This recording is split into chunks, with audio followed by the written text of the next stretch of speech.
Good evening, everybody, and welcome back. We've got a special edition of the Creative Cranium tonight. A new company has appeared on the scene. I can't wait to learn more about this. I'm going to begin by introducing some of our special guests. Please welcome to the show, Mr. Aaron Dowen. Welcome, Aaron. How you doing, buddy? Hi, here I am again. It's good to see you, man, and I'm really looking forward to hearing about this latest adventure. It sounds terrific. And we got the crew with us, man. We're going to learn all about this fantastic opportunity. Before we launch, would you like to take a look at the cool video? Do it, do it, do it. You guys better buckle up. This looks amazing. It seems like every day there's another art program that's cut from our schools. Budget problems and shifting priorities have left our creative minds without the outlets that they need to flourish. But that doesn't mean it's the end of the story. Welcome to Thoth Corporation. We believe in the power of creativity and the importance of the next generation of talent. We are a registered nonprofit with programs dedicated to offering hands-on experience in subjects like comic book creation, creative writing, entrepreneurship, podcasting, and even live streaming. We provide the resources, mentorship, and community that students need to thrive. Join us in empowering the next generation of creators and innovators. Together, we can make a lasting impact. Visit Thoth Corporation and be a part of the movement to keep creativity alive in our school-age students and our communities. ThothCorporation.org is a registered 501c3 nonprofit organization. Yeah, this looks great, brother. Thanks. It's been a lot of work for all of us. You got my 100% support, and I'd love to hear more about this. But before we launch into it, let's bring some of the team members out and introduce them to Internet Land. Ladies and gentlemen, please welcome to the show, Mr. Tyrone Jackson. Tyrone, welcome. Hello, everyone. How you doing? How you doing? Thanks for coming on tonight to talk about your latest project. If you don't mind, when we start off here, could you tell us a little bit about who you are and what you're mostly known for? Okay. My name's Tyrone Jackson, originally from North Carolina, living in Colorado. I am known for being the creator / CEO of Sovereign Comics. So a lot of people out there who are in the independent comic community will know me for that. As far as Thoth Corporation is concerned, I am the co-owner and the VP of the board. So nice. Congratulations. Thank you. Thank you. This sounds like a terrific venture, and I can't wait to meet all the team members. Next up, please remember I'm meeting some of these folks for the first time, so this is exciting for me. Please welcome to the show, Shannon J. Collins. Welcome, Shannon. Hi. Glad to have you. I'm going to ask you the same question. Can you tell us who you are and what you're mostly known for? So my name is Shannon. I'm kind of known for a lot of things. I wear a lot of hats. I am a cosplayer. I'm also about to be a published writer. And my comic is actually being published by Sovereign Comics. I am also the community founder of the Bahamian cosplay community. I'm from the Bahamas, so that's where I am right now. And yeah, I wear a lot of hats. I like to call myself a multi-passionate Bahamian creative because that's the only thing that seems to really encompass all of it at this point. Well, that sounds terrific. Congratulations on your many successes, and thanks for coming on tonight to share your experiences with us. Next up, I'd like to welcome to the show Dr. John Velez. Welcome, John. How are you? Thank you. Good. Yourself? I'm doing well, thank you. Thanks for coming on today. I'm going to hit you with the same question. Please let us know who you are and what you're mostly known for. So most people know me as John. In the community, I am the owner and operator of Encase Comics. I'm originally from New Jersey, but I live here in California. I'm currently the president and co-founder of Thoth Corporation. Congratulations. Congratulations. So I'm interested to hear a little bit more about how the idea of Thoth Corporation came about. So why don't we start with Aaron, and you can sort of get this party started. Yeah, so I don't know how far back Tier and Dr. John want to go. We used to have this little group, all right? And it was a think tank is how we refer to it. And we're just a bunch of comic book nerds. And we called it Thoth. And if I remember right, I think we called it Thoth because it was, first off, it's an Egyptian god, and it was a good name. But I think it was because it was playful. and something that we could have fun with. So we have dumb sayings like put some falf on it and stuff. But we had this little think tank, and that was working for a while until life happened. And then like I got a lot quieter in the comic book world. Tier got a lot quieter in the comic book world. Everyone else that was in that group kind of backed off as well. And then apparently during that time, and then I'll just transfer over to Tier. So apparently during that time. So yeah, apparently during that time, I started getting an idea. Like I grew up in a small rural town, and in that town, like I was always into art. A lot of people I went to school with knew me as the art guy, the writer. Like I carried around this turquoise notebook. I would always write my stories in and stuff like that. And art club president, so on and so forth. But being in that rural area, even then in high school, I realized that there were a lot of opportunities that weren't afforded, like a lot of knowledge that was out there that wasn't readily available, especially during a time where the internet was just starting.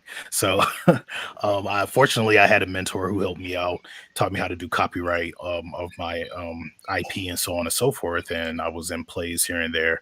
But I always had in the back of my mind that once I got to a point to where I was at a level of notoriety, I wanted to do something to give back or to help the youth be able to step into the creative field and understand what's going on, how to maneuver it without being, for lack of better words, screwed over in the end. And because of that, I had that ideal, and John and I were talking, and John, John, he's an educator also. He works in the area, with college and stuff, with colleges. And I was just like, let me pitch this idea to him and see what he thinks about it, or see if he knows ways that we can go about it. And I pitched it to him, and I was like, hey, this is something I've always thought about doing. And what do you think about it? And he basically said, go ahead, Dr. John. It's on you now. Hey, I've been thinking about doing something like this too. I said, why don't we just work together and try and make something together? So the original think tank became an idea that then became, let's do some paperwork and make something official. I've been in higher education for over 10 years. I've been, my doctorate is in educational leadership and management. So I'm originally from Paterson, New Jersey. Oh. And I've seen many people around me who, college isn't the right path, or when they graduate high school, they go straight to work because that's the life that they live. And some things are out of reach, finances, programs being cut, like Aaron had proposed in our commercial. Programs get cut all the time. I see it in education. So, and then with that also, we have all these current layoffs that are happening. And then you have all these fresh high school, college kids entering the job market, but they have no experience. Well, then how do you get experience if no one wants to give you the chance to get experience? So then this was kind of one of the goals of the Adopt Corporation, was helping these, the age group between 17 and 22. That is the first phase of the organization, to help them learn skills to build on the creativity, whether it's for comic writing, art, podcasting, journalism, project management, because there's a project management element in what we all do as creators, and so we wanted to be able to offer something to individuals to pursue their dreams, and set up ways to get real life experience as well. So when the time does come, they have the chance, they have something to show. They have a portfolio that's like, hey, I've done this for this many years. And that's kind of where, we wanted to basically be able to give back. So that's why we formed it as a nonprofit. We got approved as a 501c3 charity organization in July. So it's a nice, exciting adventure for all of us. Yeah, definitely. It sounds terrific. I love the synergy of the whole thing. I do want to hear from Shannon. So Shannon, tell us a little bit how you got attracted to this idea, and how did you get in? I'm kind of the new kid. I came into the project like maybe a month before we launched. And that is thanks to Tier, who I've worked with for the past 4 years with Sovereign Comics. So, Tier, thank you very much. I'm very honored to, be a part of it, especially because I am actually a product of a lot of what John was talking about. Like, I wasn't able to afford college, and I come from a country that has so many talented people, but not the resources or the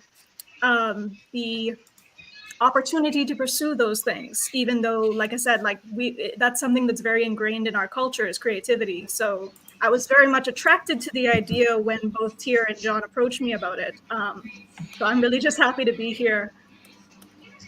Well, congratulations. This all sounds terrific to me. I love the idea. Thank you. Thank you. So, I'd like to talk a little bit about the team building, and maybe we'll sort of go around the room. We'll get a little bit from everybody. Aaron, tell me a little bit about how this got started. Did you organize the team first? Was it the concept first? What was step one? Yeah, it's so John and Tier are the ones that kind of started everything off. I'm also, I guess, a latecomer, but I guess at the right time. So I showed up in May, I think, is when I kind of came on board, and I started working on the website and starting getting some kind of logo and branding stuff together. And Tier helped out with the logo work. And so together we got the website up, and then we had to just, we're still out there expanding that, and like the different companies and stuff that we've had to reach out to. So it's been an interesting just few months already. I think all of us, what's so funny to me is that all of us are nervous because this is most of us are on live streams all the time. And this is so different because it actually is something that we want to see continue, be part of our lives, not just making comic books, but, really helping give back. And so really they, John and Tier approached me about it, so they can speak to it better than I can. Okay, let's move over to Tier. So, I love the idea, like I was saying. I guess the first question I would want to ask is, how did you originally get the idea? This idea was actually not Thoth in particular, but the whole ideal of the I guess the vehicle of it all actually came to me when I was in the Marine Corps. And I was deployed, and I decided to get back into writing and stuff while I was deployed. Thank you for your service. Oh, yes, it's always hard to answer back to that. I meant it sincerely. Oh, I know. But after the Marine Corps, I actually, and this is where it gets weird, I went into the Army. So this idea came with me over there, and then I started creating my comics, and it was just always there, but I wanted to make sure that I had the right individuals to help me, because I knew it was something that I couldn't do alone, and eventually, because of comics and because of my creation in comics and get into the independent comic world, I ran into Aaron and I ran into John and SJ, and with that, like Aaron mentioned, we had this think tank that was named Thoth, and we used it playfully and everything, and we were, helping each other with projects and figuring out things with as far as like how to pitch to stores and so on and so forth, and we were able to do that through John since he has a store.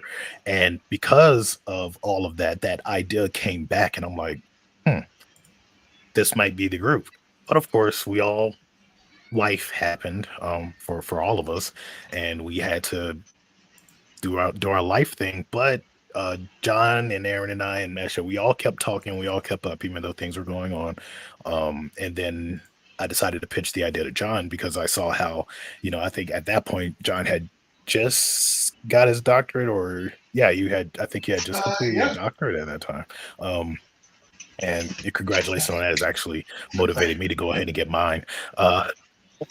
But that's when I pitched it. I was like, hey, if I wanted to do something where I can help, initially at that point it was like with college students and stuff, what can be done about it? And we talked more about it, and I was like, well, hey, you want to come on and help? And he decided to come on and help and everything. And eventually we did like the background stuff and worked on everything, tried to figure out what it was that we wanted to do. And then we realized, with talking with Aaron and stuff, and how much Aaron is really into the whole marketing and branding, like he loves doing it. And I was like, instead of me doing this, because initially I was assigned to it because I have an MBA in marketing, I was like, Aaron can do this. because I'm like, he loves it. He has a great mind for it. Not saying that I don't, but it's like I was being already pulled, and we wanted to bring Aaron in, and I was like, Aaron could do that. But I think initially at first, Aaron came on. We had him on as the secretary of the board as we were still building, and then that part came in with the director of marketing and branding and his step up, to a higher position in the board and stuff. And from there, we brought in SJ to be secretary of the board and stuff, and also to help us build some more things as far as potentially expanding outside of the country, since this is going to be an online course. But yeah, the ideal has always been with me. It's something that I always wanted to do, and I'm just fortunate that I got to a point where the right folks were there that I trusted enough and that I felt really would want to be part of it and help it move forward. So Yeah, that's usually one of the hard parts, right? Is to find the quality team. it is. I would agree It there. really is. So let's jump over to Shannon. SJ, I almost called you. I notice other people call you SJ. Is it cool if I do that? That's absolutely fine. It's funny, Aaron mentioned us being all nervous. One of the reasons why I'm nervous is so many people know me as SJ. This is one of the first times where I'm actually using my full government name. I'm so proud of everyone here for using their full names. I know, right? I was like, should I come on as Tier? I was like, nah, I'm using full government. But I'm not using my full name, but I am using the title, which I'm still. We can figure yours out, John. Exactly. Nope. So calling me SJ is absolutely fine. It is, a lot of people don't know this, but it is actually just my initials with a little affirmation at the end of it. But okay. Shannon is my name. So whatever is easiest, I'm happy with Shannon or SJ. Okay, well, I get used to her full name, because when that book comes out, she's going to be a big name. Big name. Okay. Well, I did struggle with the idea of using like a pseudonym for the longest time, but I'm like, no. I think people need to know that I wrote it. Yep. Yeah, I was a former pseudonym writer. It's one of the only final vestige of it somebody mentioned is in my Substack, which is Holden's 11. I wrote for many years under the name Holden. But what I learned, this is one man's opinion, is that readers and viewers are trying to connect a little bit. So it was actually costing me followers to not be myself. So now I'm myself. Yeah, it's kind of the catch-22 of social media being the way that it is everyone wants to connect, but then there's also the mortifying ordeal of being known. So right, exactly. So let's Shannon, let's ask you a big picture question. So the Thoth Corporation has sort of these lofty ideals, right? What would you say, in your opinion, what is the ultimate goal of this new company? That is an excellent question. Giving back hope, at least to me, it's certainly the thing that, like I said, attracted me to the corporation. Is, I come from a third world country that, despite having so many people that are creative, don't have the avenues to pursue their creativity, and I find that to be extremely sad. Because for a long time, like, I had convinced myself that I had to have a 9-to-5 or that I had to pursue other things outside of my creativity. And in this day and age, you really don't. So to me, it's giving back that hope of, yes, you can do this. You can pursue your passion. You can actually make a living and not go broke or go hungry or that sort of thing. So that would be it to me. I love your answer. Thank you. I love it. Yeah, good answer. Perfect. So let's jump over to John. So we talked a little bit about how the company got started and what the ultimate ideal of it was. When you guys were forming the team, you and Tier together. Did I understand that correctly? Yes. Okay. Correct. When you were forming the team, were there certain attributes that you were looking for? Or I guess I would ask this: how did you choose your team members? Basically, it went to who can make us stronger. Yeah. So just because I have a doctorate, it's very focused in education, and I do have like random roles I've done in my past, but then it's also, I don't have the sense for marketing and branding. I just don't. I think I do a pretty good job with the Case Comics, with something this large scale, we need somebody who can really focus on that. So, like Tim said, he has a degree in marketing, but even he said, let's pitch this to Aaron because he has a passion for it. This is, and so this is when Aaron's like, hey, we have this idea, we really want to bring you on. What do you think?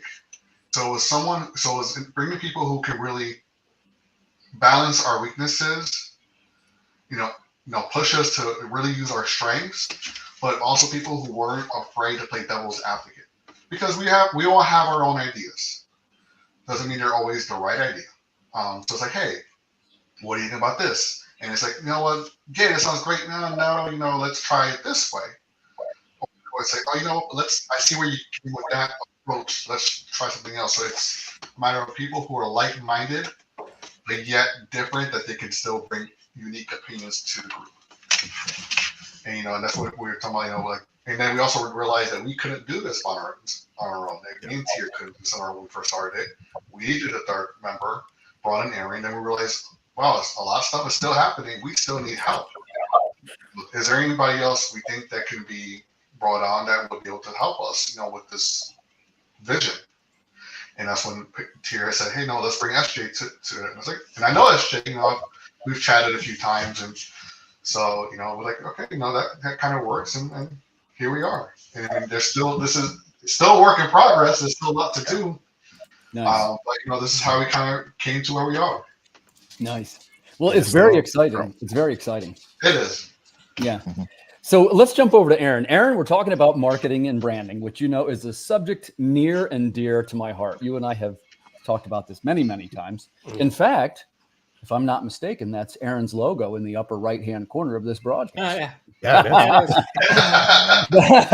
I noticed that when I saw it. Yeah, thanks for designing that. We still love it. And I want to ask you this question. So from a marketing standpoint, what do you hope to bring to the new corporation? Like, it's easy to say, hey, I'm going to do marketing. I'm going to do branding. But that's kind of nebulous, right? What are you going to bring that is going to work? Tell us the success that you're going to happen. Yeah, the weird thing is this is so different than what all of us normally do. I mean, yourself included with the comic book stuff. Comic book stuff, we get to do so much stuff that's like playful, fun, all that. And I had to shove all that away, and I can still have fun. However, like having to do everything with a professional touch, with a professional voice, like making sure that our brand is not... I'll put it like this. I think one of the first conversations when they brought me in was, hey, I think all of us need to make sure that we're using our names going forward. And the reason I said that is because everyone knows, Aaron from Catalyst and Tier from Sovereign and John from Encased. And I was like, look, this is something so different. And it's playing off of we put years into the degrees that we have. My background's in education as well. That's what I hold a master's in. And so when we moved into this whole realm, I was like, look, this is a chance for us to start putting forward who we are aside from these things that people know us from. And so I think that was the first thing that clicked for everybody, was like, that's different. And it's like, yeah, let's actually lean into our professionalism. So as far as the actual branding and marketing, it came up just very simply. I was like, what's professional when I'm branding, as far as colors go? And I hit this, we didn't even second guess colors, I don't believe. I hit colors one time and I was like, what do you guys think of this? And everybody was like, that looks clean. So we were good to go from that point. And then I think the thing that I'm enjoying is doing these little commercial video kind of things, because you can do those for comics, as we all do for our campaigns and stuff. But doing something that's more informative is speaks to me more. That's how I've learned. I did most of my schooling online, so seeing that kind of stuff is fun for me. And I think that that's probably what's going to do best for us as far as marketing. But the first part of our marketing is actually for getting donors and sponsors. It's not even for getting students, because I don't think we're going to have any issue getting students. It's going to be the donors and sponsors, which, being the accredited tax exempt, having the full status, I think that's huge, so that we can move forward with what we need to. And I'm trying to right now focus the marketing on finding donors and sponsors so that we can grow as much as we can. Okay. I'm interested to hear how that process goes. Me too. So, everybody on the panel, this is a big announcement here for the viewers. And of course, I'm just learning about this for the first time. So if I get a little bit of it wrong, please let me know and we can sort of walk through it. But my next question would be for Tier. So you're forming this as a nonprofit, correct? Correct. Okay. So can you tell us a little bit about the process of creating a nonprofit? Well, one of the biggest things that I know whenever I talk with John, and I'm gonna have John explain more because John actually applied for a nonprofit in the state of California. But I know some of the things that I've learned and some of the things that I wanted to make sure was that we kept it nonprofit. Because I feel like a lot of companies that say they're nonprofit, but then they'll do things for profit, which in turn will get them in trouble. And that's one of the things I really wanted to make sure that we stayed in that wheelhouse. So like with these courses, we were like, okay, since we're nonprofit, we aren't going to, now we will accept donations and stuff per students, which is some of the things that we've talked about. Like not from the students, but from individuals who want to sponsor students, like sponsorships for the students. But we wanted to keep it free as a nonprofit because we're a nonprofit. This is for so you come in, you do the courses, and you move on. But yeah, I'm gonna let John explain that a little bit more because, like I said, John, our president, he's the one who applied for those nonprofit certifications and everything. So yeah, John, do you want to sort of fill in the gaps there? Anything you'd like to add for that? Yeah, sure. So it was like everyone does, like there are companies out there that do things for profit, and and there's always that misconception. There is the operational element of having a nonprofit organization. There's still costs to run a nonprofit. It's just a matter of who your stakeholders are. We're not an organization that has stockholders. We're not trying to line the pockets of the people running it. The goal is to bring in donations, cover operational expenses, and really have this as a free option to those who really have a passion for writing, for drawing, for project management, and then beyond. All the things we want to offer. So it was, it took some time because you had to have the right mission statement. You had to have the right people, on the board, because it becomes very public information, and the purpose of it, and how you plan to do certain things, how you plan to bring in funds. You're gonna have membership fees, or you're gonna have this kind of fee. And we just want to keep it very simple. And we even have a very low number of how many we want to have first round coming in, just because we're just getting off the ground. It's a very new thing. There's going to be flaws that we have to think about, overcome, but there's a lot to go into it. And then it's a 501c3 because we're so, it was fine with the IRS. Hey, here's our organization. We really want to be a 501c3 charity organization because we want the bulk of the funds to go towards the students, learners, how we wanted to describe them. Because again, I come from an environment where I'm the first in my family to go to college straight out of high school. Most of my family, they went to work, they went straight to the military. I enjoy writing, but writing wasn't always something that you really wasn't a job. It was a dream. It was just a passion. Right. But then you look at artists today. You look at the different publishers. The writers and artists are always needed. But then the doors are shut if you don't have the right experience. Yeah. But not everybody has the financial means to get that experience. Not everybody can go to college. I was lucky, and I took out student loans, paying for that now.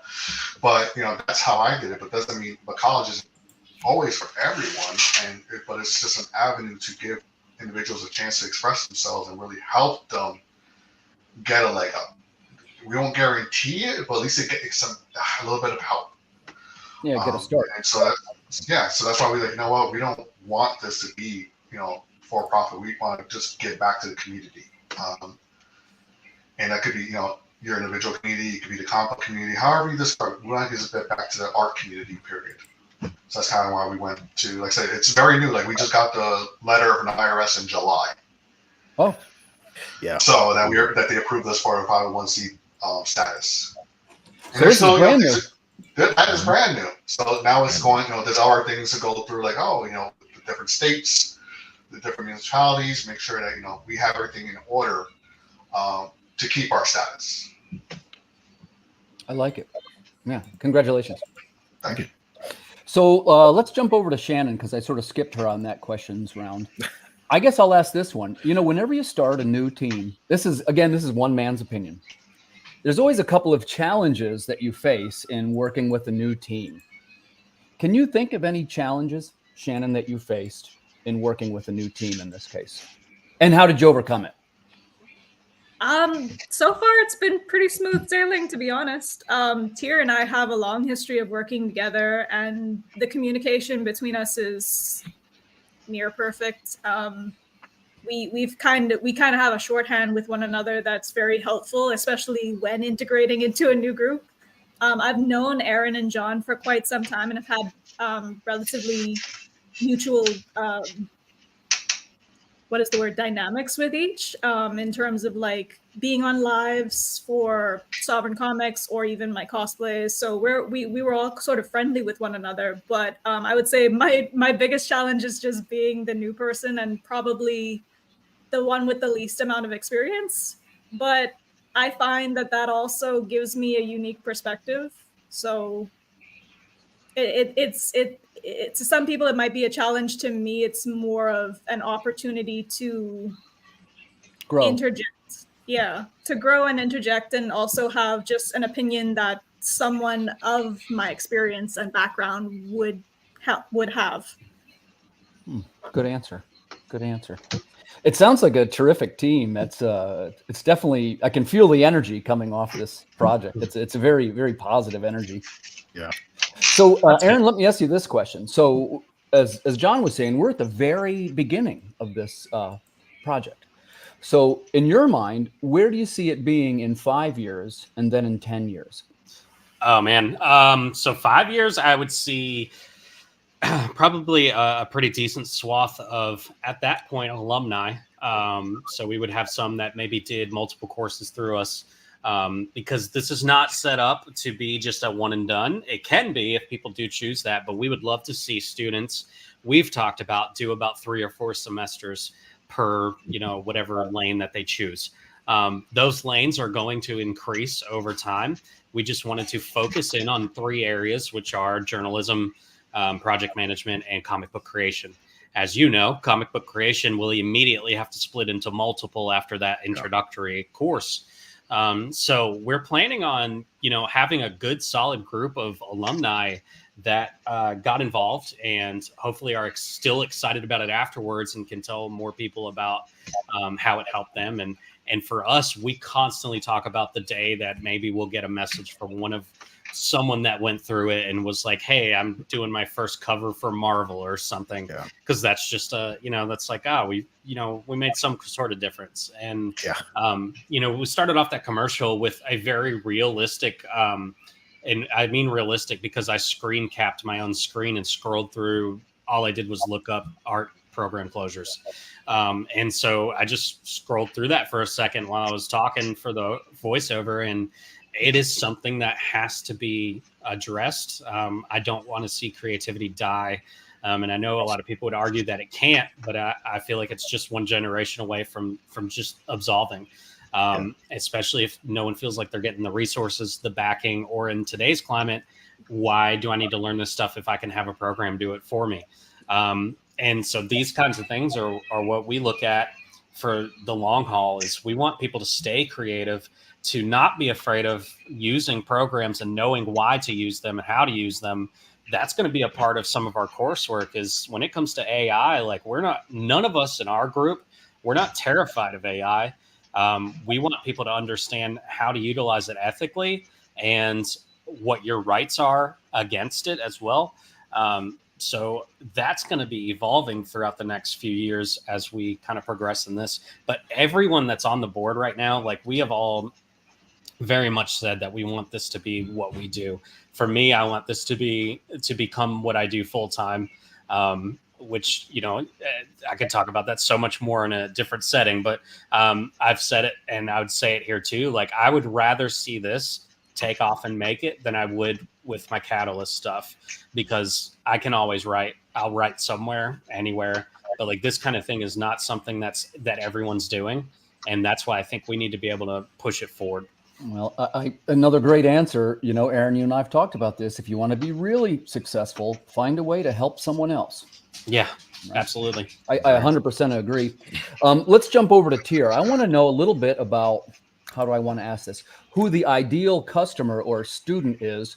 And of course, there's going to be many different types. I understand that, but let's sort of make a, maybe overgeneralized, but who do you think would be the ideal candidate for this?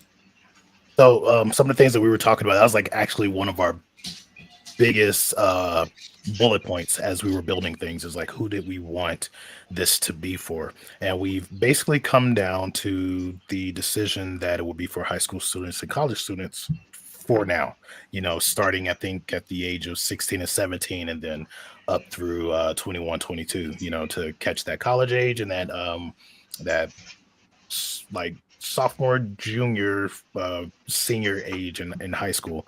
So those are the areas that we're looking at as far as the age range and the ideal student that we want to bring in. And with that, we will definitely want to ensure that it's individuals who, for instance, you're going to go through the courses.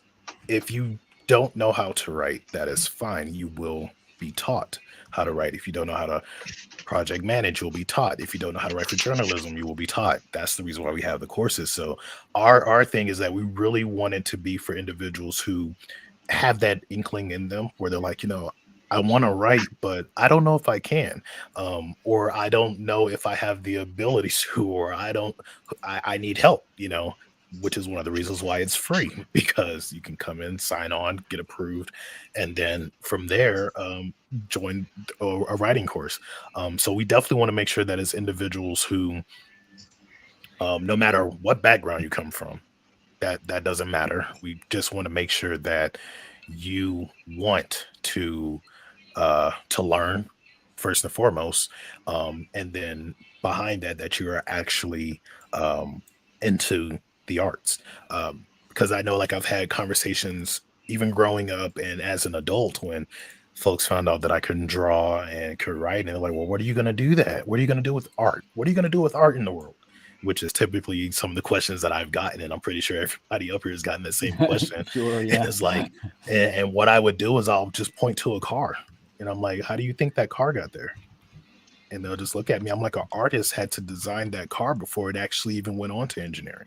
You know, an artist did it, and then a wood artist came behind them and designed it in wood, or designed it in some form of plastic, and then it went on to the engineering team to figure out the, you know, the aerodynamics and so on and so forth. I'm like, how do you think a refrigerator got in there? Our artists drew that first. You know, there's different levels of artists. Most people think when they see art, it's just, oh, cartoons. Yes, that's a form, but you also have architecture. You also have drafting. You also have technical art. There's so many different things, so many different paths that this could go into. And like I said, it's for the individual that believes that they can be an artist or a writer or so on and so forth. Like, for instance, even with the writing courses, we have journalism, and then we also have comic book writing.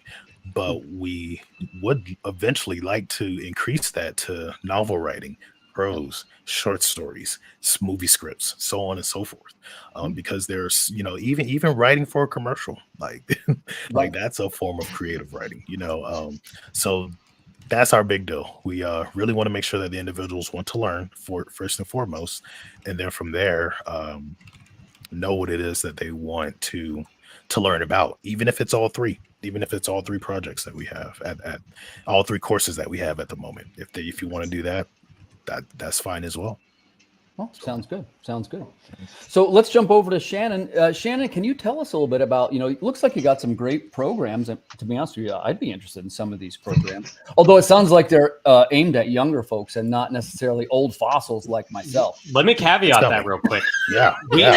We actually had a large discussion about that. We knew that there would be people that all of us know that would want to be involved in some way.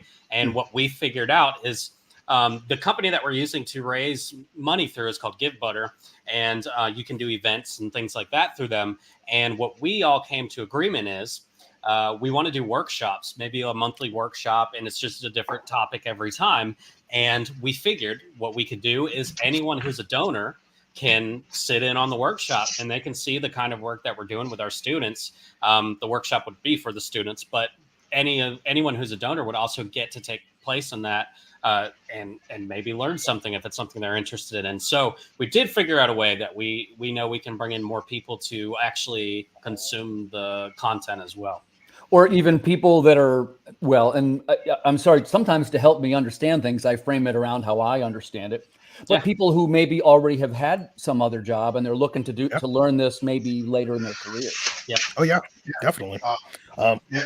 Go ahead, Jerry, if you want to. Oh yeah, because I was saying, with me being a veteran, that was something else that I pitched to the group. That eventually, we want to get to the point where we invite veterans in because like me being in the military, I met a lot of artists in the military. I'm still friends with one of the artists that I met in the Marine Corps, and he's doing comic book art now. And when he found out I was in it, he was like, "Oh wow, so you actually went and did it?" I'm like, "Yeah," So we're both doing comic book art, and then. There's another artist that I met when I was in the Army, and he was doing comic book art. I don't know if he's still in it, but like I said, there's a lot of creatives in the military world. But like Shannon mentioned before, and like all of us have said, so many people, hey, 9 to 5, what are you going to do with art? So a lot of veterans, when they get out, they're just like, I'm just going to get a job, and they don't pursue those creative avenues. So. Well, it does seem like, in particular, comics and writing and cosplay, they're having kind of a resurgence, right? They're coming back and it's cool again now. I guess the question I'd want, and actually I'll leave this one open. Why do you think that is? Why are we seeing a resurgence in comics and writing? Who wants to start? Shannon, we didn't get Shannon on the last one. Yeah, go for it. So I do partly think it had to do with the pandemic. I genuinely think that having that much time some people did, some people still had to work, God bless them. But for having that much time, it really caused a lot of people to consider, is this really what I want to be doing with my life? What happened to my goals and dreams outside of the 9 to 5, the hustle culture, all of that? It's also my genuine belief that everyone is in some capacity creative. They just don't allow themselves to be, or they haven't been taught to think of themselves that way. And I think sometimes people just need that push or that reprogramming almost to realize that to some degree everything involves creativity, and it's not just a certain type of person that is creative. There's a great quote that goes with what you just said, and I'm going to mess it up, but it says, an artist is not a different kind of person. Every person is a different kind of artist. Yes. So there's some truth in that. That's what I believe. Yeah, there's some truth in it. There's some truth in it. And, I'm not sure why exactly. Matter of fact, let's frame this into a question and we'll get some feedback on this one. So I'll give this one to John. Let me think of how to frame it into a question. One of the things that Americans do, I'm gonna start with Americans because it's what I know, and maybe it's a little bit more international, I don't know. But we have a curious connection between deciding that if something is worthy, then it has to be profitable. Mm-hmm. Phrased another way, well, if you can't make money doing it, it's not worthwhile. And I kind of disagree with that. Right. And I guess the question I'd like to ask you, John, is why do you think that is? Like, like some of the greatest artists in history were obviously not the richest ones. Why do we have that odd connection? Oh. I know that's a tough one. You can think about it. That's a perfect question for a doctor. So I think what it is that that's how we're taught early on. If you think about the education system, it's very education is some can kill creativity. We go to school and we're taught that no, this is what you have to get X, Y, and Z to make it into the world, and you have to earn this kind of money to make it into the world. Even to get a house, you have to make this kind of money. That it's so ingrained early on in life that the focus is going through life. We live our life working instead of just helping us get by. And so a lot of people fall into that where it's like, but you don't have to, you don't have to always do things for profit. You don't have to do things. Sometimes it's just thinking about what kind of legacy do you want to leave behind. You know, what kind of person do you want to be? Who do you want? You're not going to leave with your money this world. You're going to end up, but you can leave an impact on another person's life. And our hope is that we leave a positive impact in someone else's life. You know, I think about during the pandemic, I became a father. Congratulations. Thank you. So I have this whole different lens of, when I first started in Case Comics was a side hustle to help me get by. Then it became an LLC. But then it became, something that and I've always enjoyed it, but it was also, what am I leaving behind to my son and my future kids? And is it that money is what matters in the world, or the impact that you have on society? And I choose the impact. And that's what I want my son to be able to see. Like, this is what I decided to do with my life to help improve the lives of others. To give back to my community, because these are things that I didn't have growing up. And I want to make sure you have these things when you grow up. You might forge your own path. And Shannon had mentioned, it's a mindset. It's that sometimes it's hard to break. And something, but it can be done. It's just a matter of breaking the mindset of that capitalism and money is all that matters in the world. Sometimes it's just being human and being. Yeah. Well, and I like what you said about the legacy too. You're also showing your son, hey, you can follow your dreams, no matter what his dream will likely be something different, but he'll still learn from you that, hey, I can probably do this, Yeah. Exactly. Yep. And it's really cool because I have 3 children now. I have a Nice. son who's 1 month old, and then I have a 14-year-old and a 7-year-old. So I call them my lucky number 7s because they're all Nice. 7 years apart. Right. So I remember that was one of the first things that impacted me, and I realized that because when you're going through creating and doing comics and publishing and so on and so forth, you run into the different speed bumps, mountains, freaking planet-sized bumps in the road, and sometimes you want to give up, or if you feel like you're not getting enough of what you need, sometimes you want to give up. But I realized that my kids really paid attention to the things that I did because I would be drawing, and at that point I was inking a comic book for someone traditionally. And my son, he was 3-4 years old at the time. And he just came up and showed me a picture. He was like, Dad, look, do you think you could put him in your comic? And he would do that going forward. And I would just sit there and look. I'm like, wow, so I'm inspiring you. And then my daughter started doing it. And then my son came to me and was like, Dad, I'm writing a story. Oh, that is cool. So like now my son, he's I'm not gonna say what it's about, but he's working on a novel and stuff. So he'll come to me and tell me things, and I will help him out with certain things. And my daughter still draws, and I'm looking at that. I'm like, wow, here I am at one point wanted to quit, and here my kids are doing it. Not to mention individuals outside who I've inspired, to write and create their own comics and things like that. And I'm just like, like John said, it's a legacy, and sometimes it's the legacy within your family, but it's also that larger legacy, that huge footprint that a lot of us don't even realize we're making, until time goes on, and you're just like, wow, I actually, inspired individuals, and that's really cool, man. That's crazy thought when you think about it. Yeah. Nice job on that. That's obviously you've inspired them on something that is highly specific. Like I would say that for most people, they don't automatically think of making art or writing. Yeah. So you're doing something right over there. Thank you. You're Thank you. welcome. You're welcome. So, guys and girls, we're almost to our time, but there's one more question which I'd like to ask you, and I'd like to hear from each one of you on this one. Sometime we ask people, it's a question: what is your why? And I think you can learn a lot about people and how they do things by trying to find out exactly why they are doing it.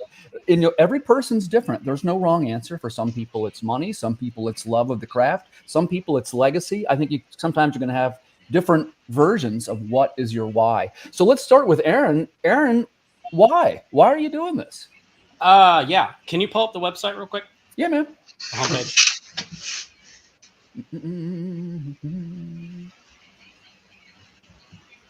Which page you want to see, brother? Homepage. All right. The first words that come up on the entire page after your menu bar are created to be creative. That is my mantra, and it has been since I was a kid. And it's what I truly hold to and believe. And this is another resource to where I can not only be creative, because marketing, branding, and then having to put some of these courses together as well. Not only do I get to be creative, but I get to help other people with their own creativity. And that, for me, like, that's the win. That's why I said I would rather see this take off than anything with Catalyst. Created to be creative.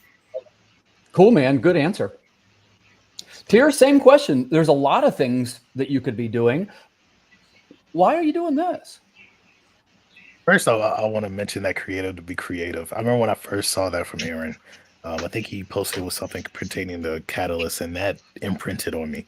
And it kind of, it changed my mindset a lot with some things. But the reason why I'm doing this with Thoth is ultimately to give back, because I know there's a lot of individuals who are in, especially like here in America, but I have met other individuals from other countries who are creative, but are told to get a normal job.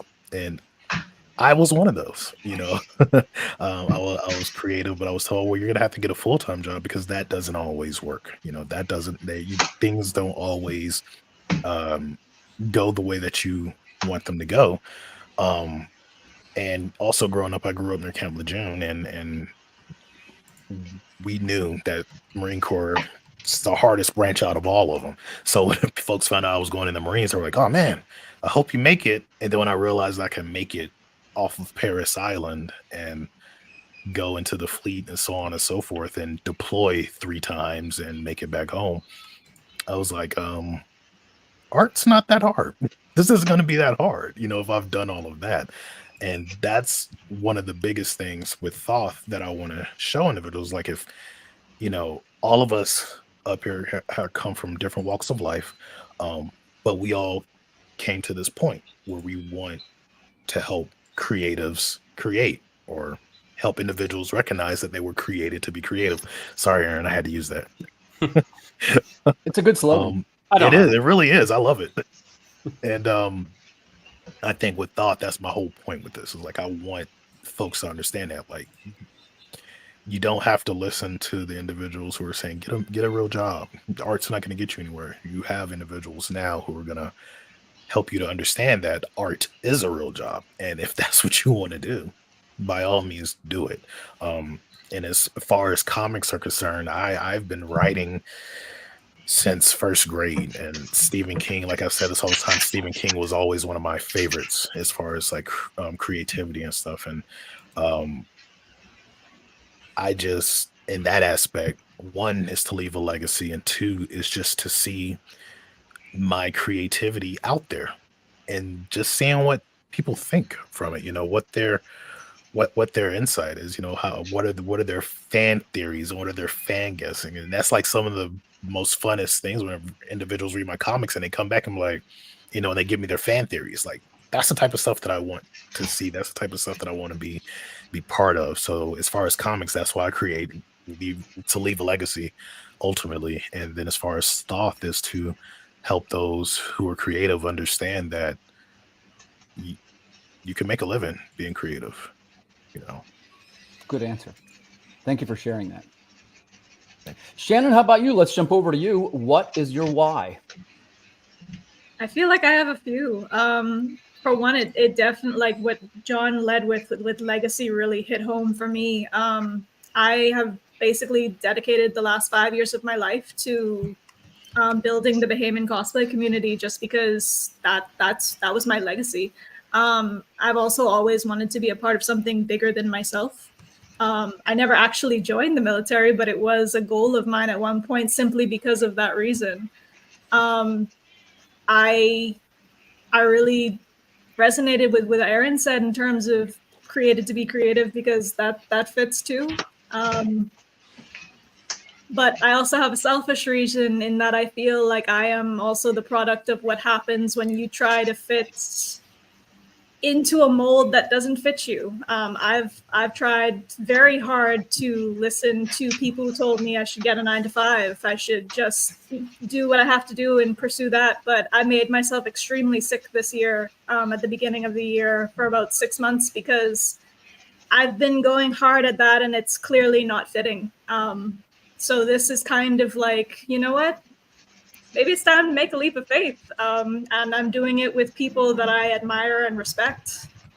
And I hope that, you know, maybe I can't make a difference just by myself, but I can create ripple effects that will hopefully lead to more people realizing a lot quicker than I did that you don't have to slog at a 9-to-5. You can pursue your passion, and it can give you relief and fulfillment in whatever way that means to you. I like the idea of the ripples. That's a good one. Yeah. So, Dr. John, you're going to get the final word tonight. What is your why? My why, and I think I touched on it before, the legacy aspect, but I think it's, you know, I started late in life as a creator as well. Like I do have a comic book in the works, you know, and I have my degrees, but they're not who make me me. So with my degrees don't define me, and so with DOF, it gives me the opportunity to have DOF and everything that I've learned in my short life so far. I can help bestow that on others. It's that the giving back aspect. You know, I always loved writing. But I was like everyone else, I was told that there's no money in that. There's no career in that. So I fall into doing what everybody else does, and it's okay. But then, you know, life does change. My son changed my perspective. You know, I enjoy being home with him. You know, spending that time with him and my wife. I work remotely right now,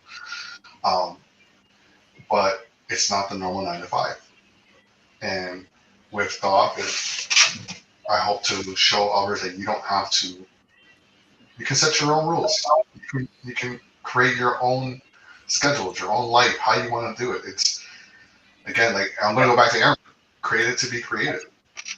You can be creative in everything that you do. And so my why is that this is an opportunity for me to combine everything that I've learned, you know, in education, in like. Now, I'm the one that's formulating the product management course because I've done a lot of project management in my life and work. I have an IT background. I get to combine all those things into giving back to the community. And it doesn't have to, you know, and it's a very large community. You know, even though we have an initial age range right now, it's still much larger than that. Like we're just on the tip of the iceberg. So that's really my why. And then at the end of the day, it's always going to fall back. I want my son and my future children to be able to look at me and say, hey, Dad created this. I can do it too. Yeah. Or I want to be a part of it. Yeah. These are great answers. Thank you, team, for sharing your passion with me. Welcome. Thank you. Thanks for being here to host for us. Oh, man, it's an honor. To be honest with you, I was excited to do it. We are just about to our time. Aaron, before we go, is there anything else that you'd like to cover, or is there anything else that needs to be said? Yeah, the biggest thing is go check out the website, thoughtcorporation.org. We are nonprofit, which means I think we kind of spelled it out pretty well on the Ways to Give page, which is really thoughtcorporation.org/donate. But we figured out the price it would cost per student, and it's about $600. And of course, we are nonprofit, so the kids aren't paying that. So 2 of the tiers that we put on there for, like, if you want to give a one-time donation or sponsor a student or sponsor 2 students, you can give monthly, you can give one time, recurring, however you want to do it. It helps, and it's all going into Thoth and helping kids get the stuff that they need. That's going to include the electronics that they'll need and the training that they'll need. And we are building out all the coursework, and we're hoping to take our first round of students for the, I guess it would be called the winter semester. So it'd be, the beginning of next year. But that's kind of what we're working toward now. So please check out the website. Most all the information you need's on there. And if you have questions, we all have business accounts. So it's just usually our first name at thoughtcorporation.org. Nice. You guys got some great fans too. We're having a pretty active comment section tonight, so I appreciate that. So in They closing, are always awesome. I would just like to say thank you, to all of you for being on the show. Thank you. That's my troll. So if anybody would ever like to come on the regular Friday night show, man, we would love to have you. Other than that, to the viewers, I appreciate you guys tuning in. We will see you Friday night at 10 o'clock for our next team on the Creative Cranium. And to all the guys in the Thoth Corporation, I wish you every success with this project. Thank you. Thank you, everybody, too. Thank you, Everybody everyone. else, I got to tell you, I felt really honored to do this with you guys. And to the rest of you, I'll see you on Friday night. Good night, everybody. Good night, everyone.